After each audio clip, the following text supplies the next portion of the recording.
Hola, ¿qué tal? Soy Anna Lee Mraz para Peninsula 360 Press con el apoyo de Global Exchange. And we are here in Brasilia with Fernando Cruz. He's a journalist, a colleague he's been a journalist for 25 years. And here we are in Brasilia, and we're going to talk about the elections. Fernando, ¿cómo estás? Hi, ¿cómo estás? I'm Fernando Cruz, a journalist in Brasilia. And Fernando, we're here to talk about the elections. What can you tell us about the feeling of the elections are coming October 2nd? We're almost less than a month away.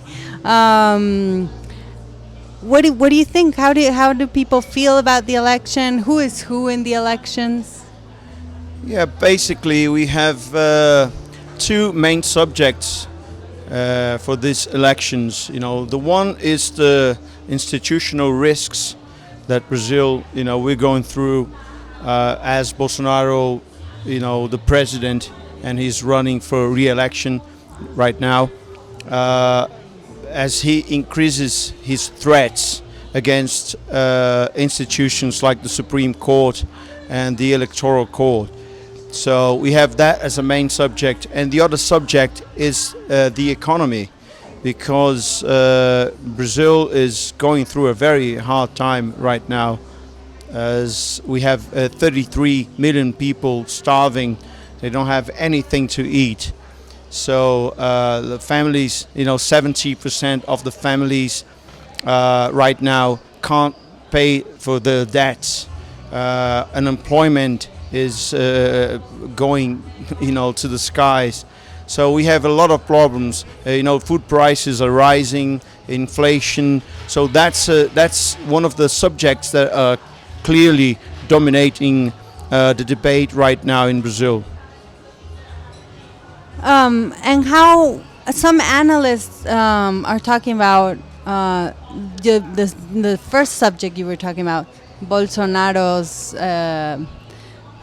thoughts about the Supreme Court. What can you tell us about that?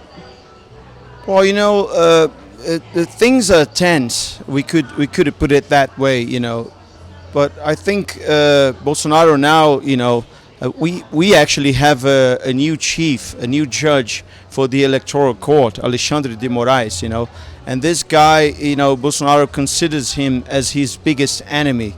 So he's been increasing his attacks against the Supreme Court and the Electoral Court. He's trying to cast shadows, over the electronic system, voting system in Brazil, which is very dangerous. So, Fernando, we're coming out of a pandemic. You were talking about the economy really bad, but hopefully getting better after coming out of the pandemic. And in this sense, I feel there's similarities between a president like we had in the U.S., like Donald Trump, and Bolsonaro. And specifically the narrative of Bolsonaro about democracy in Brazil, and how the Supreme Court weighs on that. What can you tell us a little bit about that? Well, as we all know, Bolsonaro uses his main tool, the fake news industry, to attack all the institutions, right? And the Supreme Court, of course. But with Alexandre de Moraes, who's been elected, who's been nominated as the chief for the Electoral Court, this guy is being representing a strong force against fake news. That's why Bolsonaro,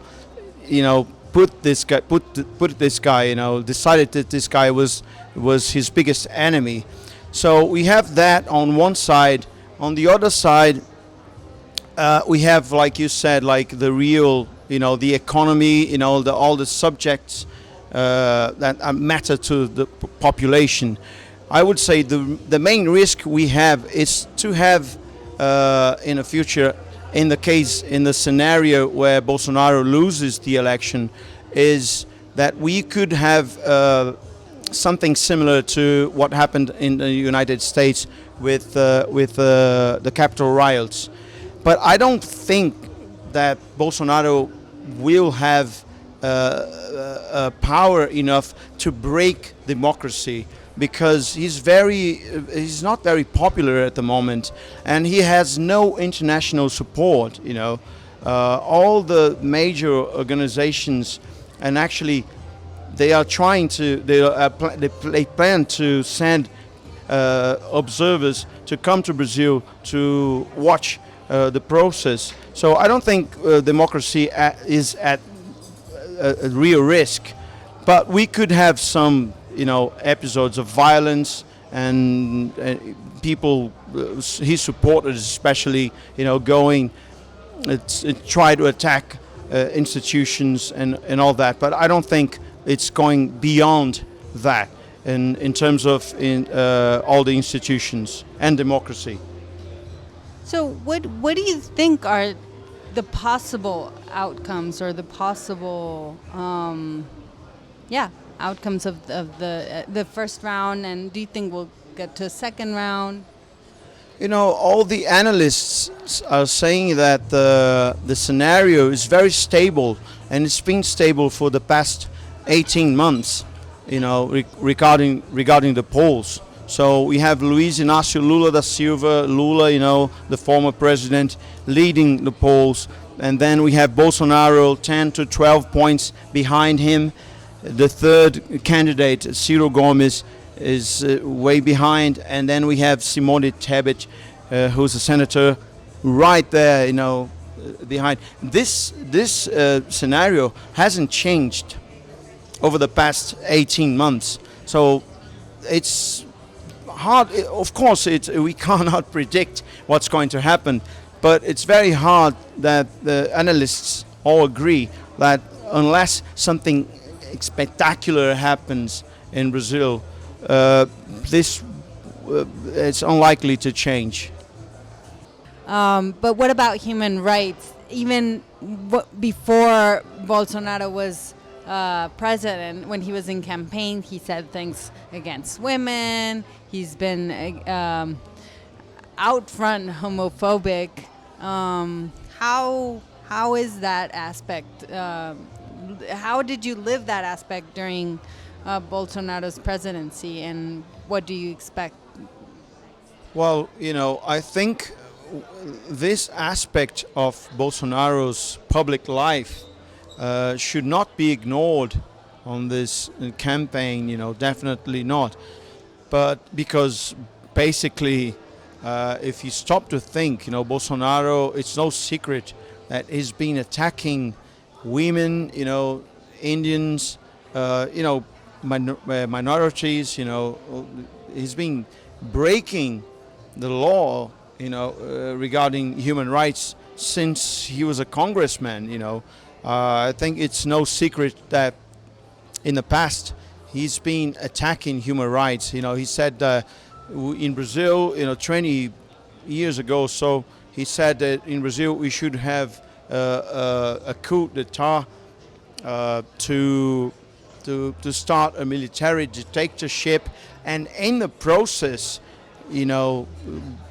they should kill 30,000 people, 30,000 Brazilians in this process. So I think that says a lot about human rights when it comes to Bolsonaro, So, on the one hand, we have a false narrative of an attack against the Supreme Court, a very hit economy coming from the pandemic, and we have at risk human rights that have been trampled through during his presidency. What do you look forward to, Fernando? Well, I can't say much, because I can't predict the future, but I believe, the government in Brazil is at risk. The whole the very notion of Brazil existing as a country, you know, towards international community, because you know the world cannot stand all these attacks against human rights, against the environment. You know, it's just it's very dangerous, I would say. Well, thank you. Obrigada, Fernando.